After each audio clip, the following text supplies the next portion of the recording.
प्यारे बच्चों, आज 21/8/2020 को हिंदी काव्य का जो तीसरा पाठ है गोस्वामी तुलसीदास जी द्वारा रचित वन पथ पर, आज हम सभी इसी का अध्ययन करेंगे।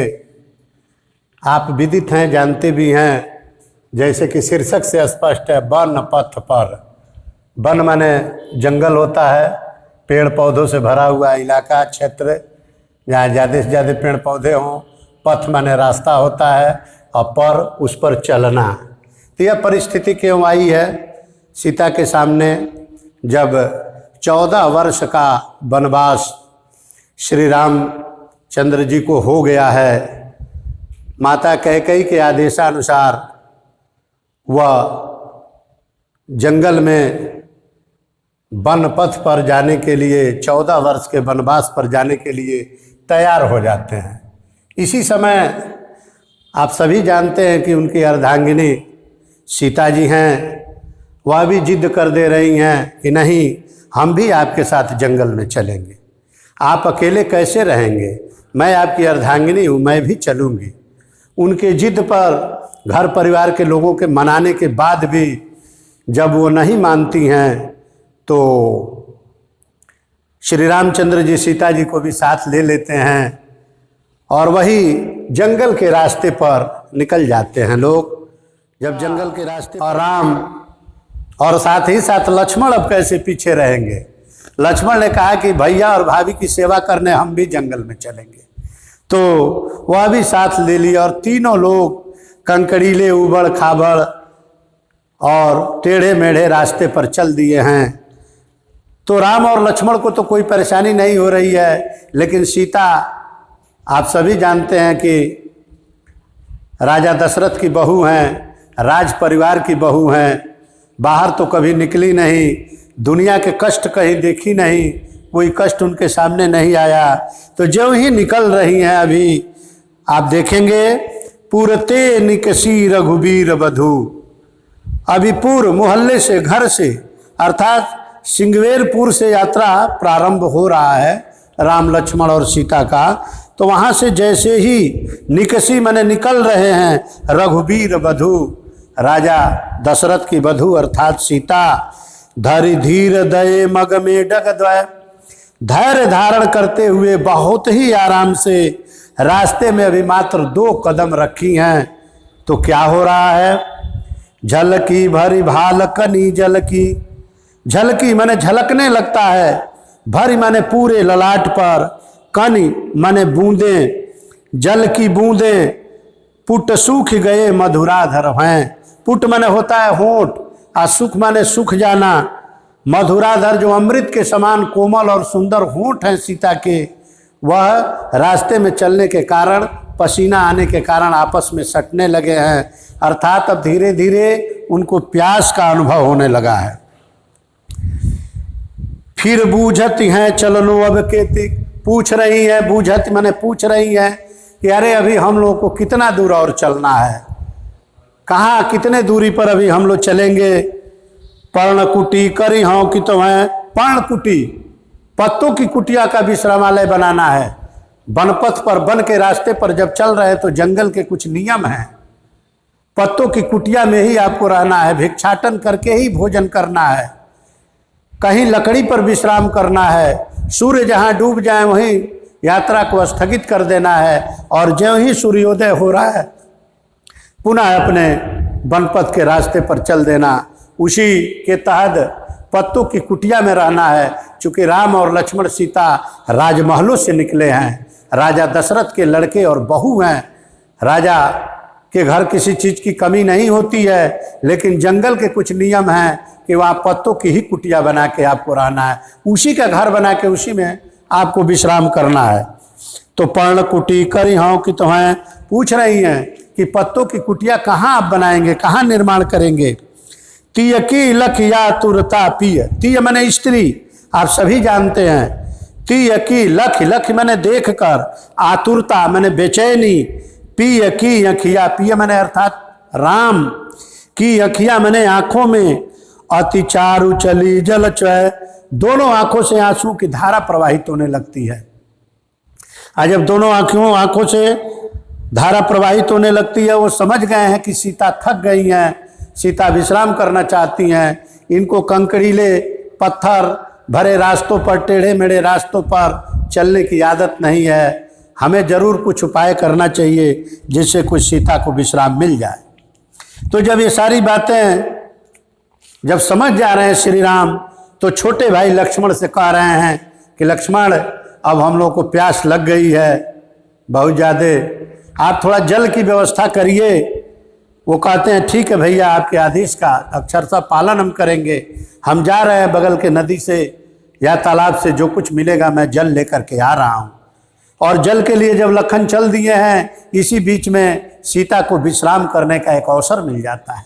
देखिए भारतीय संस्कृति और भारतीय परंपरा का निर्वहन किस प्रकार से यहाँ किया गया है कि सीता भी अपने पति से स्पष्ट नहीं कह पा रही हैं कि मैं थक गई हूँ, वह भी कुछ घुमा फिरा के अपनी बात को रख रही हैं, और राम भी बड़ी चालाकी से काम ले रहे हैं कि कहीं सीता को डायरेक्ट अगर हम कहते हैं कि आप आराम करिए तो लक्ष्मण साथ में कहीं अदरवाइज फील न करें, इसलिए एक बहाना निकालते हैं, बीच का रास्ता ढूंढते हैं और लक्ष्मण को पानी के लिए भेज देते हैं। इसी बीच में सीता को विश्राम करने का अवसर मिल जाता है। उधर लक्ष्मण को कुछ फीलिंग भी नहीं होती है और सीता को आराम भी मिल जाता है और सीता की भावनाओं को ठीक से समझ भी जाते हैं। इन सारी चीज़ों को गोस्वामी तुलसीदास जी ने जिस तरीक़ा से पिरोया है, जिस तरीक़ा से मार्मिक तरीके से इसको इसमें भारतीय परंपरा, भारतीय नारी की अस्मिता, उसका सम्मान, उसका लज्जा, उसका शील, सारी चीज़ों को बहुत ही अच्छे तरीक़ा से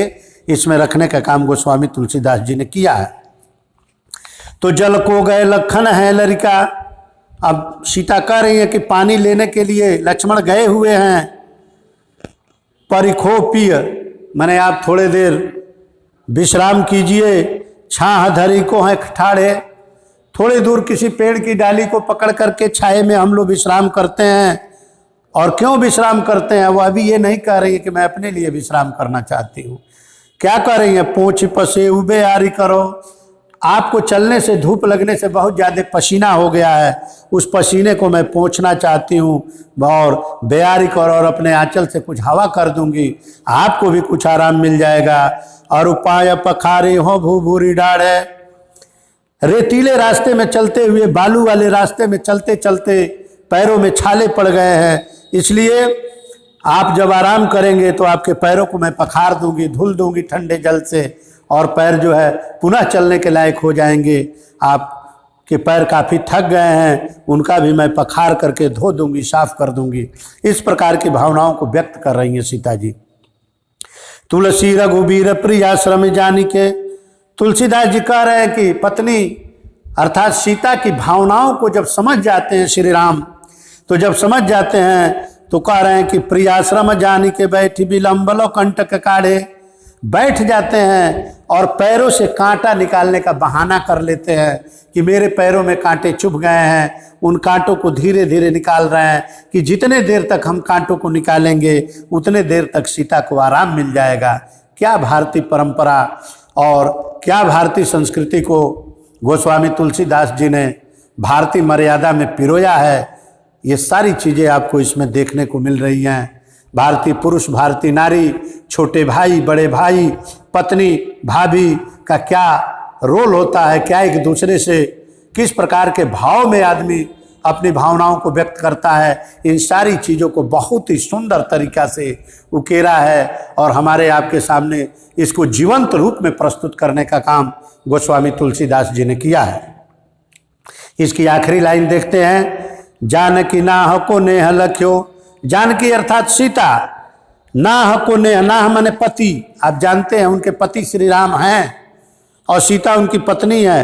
तो सीता को अपने पति का प्रेम देख कर, जो उनके प्रति प्रेम है कि बहाना बना के कंटक में अर्थात कांटों को बहुत देर तक निकाल रहे हैं, इन भावनाओं को जब समझ जाती हैं सीता, पुल को तनुबारी बिलोचन बाढ़ है, पुल को रोमांचित हो जा रहा है उनका शरीर, और तनुबारी बिलोचन बाढ़ है, उनका शरीर जब रोमांचित हो जा रहा है तो वारी माने पानी, विलोचन बाढ़े, उनके नेत्रों से आंखों आंसुओं की धारा प्रवाहित होने लगती है। वो प्रेम रूपी जल छलक जाता है और वह निकलने लगता है। इस प्रकार की भावनाओं को व्यक्त किया है गोस्वामी तुलसीदास जी ने। भारतीय परंपरा और मर्यादा के श्रेष्ठ कवियों में जिनकी गणना होती है वो किस प्रकार से राम, लक्ष्मण और सीता के भावों को इसमें व्यक्त किए हैं। एक दूसरे को कष्ट न भी हो, तीनों के भावनाओं से अवगत हो रहे हैं। सीता को आराम भी मिलता है, राम को भी आराम मिल जाता है। इसकी खुशी होती है कि सीता विश्राम कर लें, और उधर लक्ष्मण भी पानी ले आके संतुष्ट होते हैं कि भैया और भाभी जो प्यासे हैं जल के बिना, उनको जल भी हम पिला करके अपने आप को गौरवान्वित महसूस कर रहे हैं। ये भाव है, इन भावनाओं को व्यक्त किया है गोस्वामी तुलसीदास जी ने।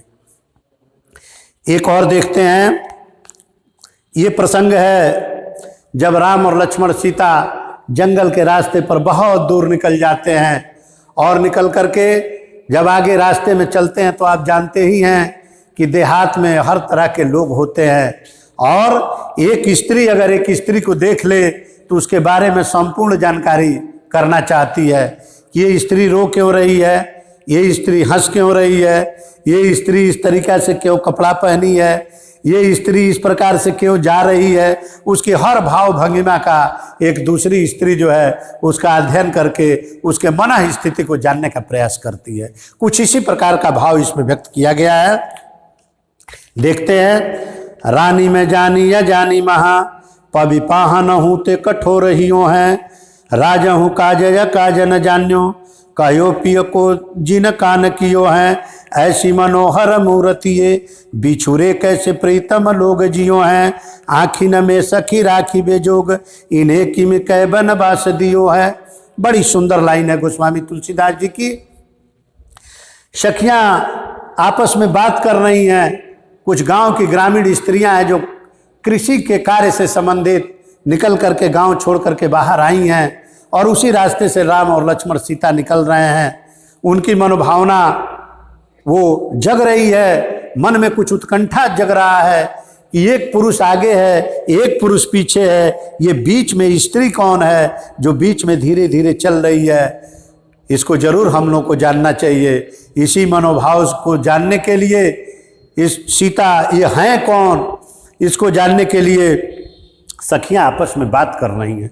उसी में एक सखी जानती है कि ये कौन है, क्यों ये जा रहे हैं, तीनों कहाँ जा रहे हैं, या जब सारी चीजें मालूम हो रहा है तो एक सखी अपनी भावनाओं को उन सखियों से व्यक्त करते हुए कह रही है, क्या, रानी में जानी या जानी महा, करे कि हम रानी को जानते हैं, जानी माने जानते हैं, अजानी महा अर्थात महाअज्ञानी हैं, महामूर्ख हैं। उनके अंदर कोई संवेदना नहीं है, उनके अंदर कोई पुत्र का प्रेम नहीं है, बहू का प्रेम नहीं है। हम रानी को जानते हैं। पविपाहन हूँ ते कठोर हियो हैं। पविपाहन माने उन्होंने पत्थर जैसा कठोर हृदय उनको मिला हुआ है, उनका हृदय पत्थर से भी कठोर है। हम रानी को बहुत ठीक से जानते हैं। राजहु काज काज न जान्यो, करें कि इतना ही नहीं, माता कैकेयी के कहने से 14 वर्ष के वनवास के रास्ते पर राम, लक्ष्मण और सीता तो चल दिए, लेकिन राजा का कमाल देखिए। राजा रानी की ही बात मानते हैं, उन्होंने कारण जानने का प्रयास नहीं किया, और क्या कर रहे हैं, राजा हूँ काज या काज न जान्यो। राजा भी कारण, काज अकाज, क्या सही है क्या गलत है न जान्यो, जानने का प्रयास नहीं किए। कहो तिय को जिन कान कियो है, कहो सखियों आपस में बात कर रही हैं। तिय मैंने स्त्री, जिन कान कियो है, उनकी स्त्री अर्थात तीसरी रानी कैकेयी उनके कान में जो भर देती हैं वही बात सुन लेते हैं राजा, और उसी पर चल देते हैं और उन्हीं की बात को मानते हैं। कैकेयी ने कह दिया कि राम को 14 वर्ष का वनवास होना चाहिए। राजा ने न जाना, न समझा, न पूछा क्यों 14 वर्ष का वनवास दिया जा रहा है। बिना इसके जाने उन्होंने आज्ञा दे दिया, और राम और लक्ष्मण और सीता जंगल के रास्ते पर चल दिए। ऐसी मनोहर मूर्तिये, मात्र 2 लाइन आगे, ऐसी मनोहर मूर्तिये, करे कि ऐसी मन को मोहने वाली ये मूर्त राम, लक्ष्मण और सीता की, बिछुरे कैसे प्रीतम लोग जियो हैं। अर्थात राम और लक्ष्मण के माता पिता कैसे हैं कि इनसे अलग होकर के किस प्रकार से जी रहे हैं। इतना सुंदर बहू, इतना सुंदर लड़के दोनों, जिनको देखने के बाद इच्छा करता है कि देखते ही रहें, हमेशा इनसे बात करते रहे। भला इनके माता पिता का कलेजा कैसा है, ये इनसे अलग हो गए और उनको थोड़ा भी तकलीफ नहीं हुआ, कष्ट नहीं हुआ। आखिने में सखी राखी बेजोग, एक सखी दूसरे से कह रही कि हे सखी, इनकी सूरत और इनका चेहरा, इनका रूप, इनका रंग, इनका स्वभाव, इनका मन, इनका विचार, इनका पौरुष इस प्रकार से है कि आखिने में सखी राखी बेजोग, इनको तो आंखों में बसा के रखने के योग्य हैं। ये तीनों, इनको तो बिल्कुल आंखों में बसा के रखना चाहिए। इन्हें किमी कैबन बासदियों है, हमें तो कुछ नहीं लगता है कि इनकी गलती क्या है, कारण क्या है कि इतने सुंदर दो बालक और बीच में इतनी सुंदर बहू जिसको मिला हुआ है, किस कारण से इनको वन का रास्ता दिखा दिया गया है, हमको तो यही समझ में नहीं आ रहा है। अर्थात इनके साथ जो भी हुआ है गलत हुआ है, इनके साथ छल किया गया है, ये अच्छा नहीं लगता है। यही बातें जो है आपस में बैठ करके ग्रामीण सखियां कर रही हैं। तब तक राम और लक्ष्मण सीता पुनः अपने अगले पड़ाव की तरफ चल देते हैं। बच्चों, आप इसको पढ़ लीजिएगा। आपको कहीं कोई दिक्कत होगी तो व्हाट्सएप के माध्यम से आप हमसे पूछ सकते हैं। पुनः हम इसका शंका समाधान आपका कर देंगे, बता देंगे। और अगला जो बच रहा है पद्य इसमें, उसको अगले टर्म में हम लोग पढ़ेंगे। और आप लोग, कोरोना का समय है, बाहर नहीं निकलना है, घर से निकलना है तो मास्क लगाना है, सैनिटाइजर का प्रयोग करना है, दूरी बना के रहना है और अपने को सुरक्षित रखना है, अपने परिवार को सुरक्षित रखना है और साथ साथ पढ़ाई भी करनी है, उसमें भी मन लगा के करना है।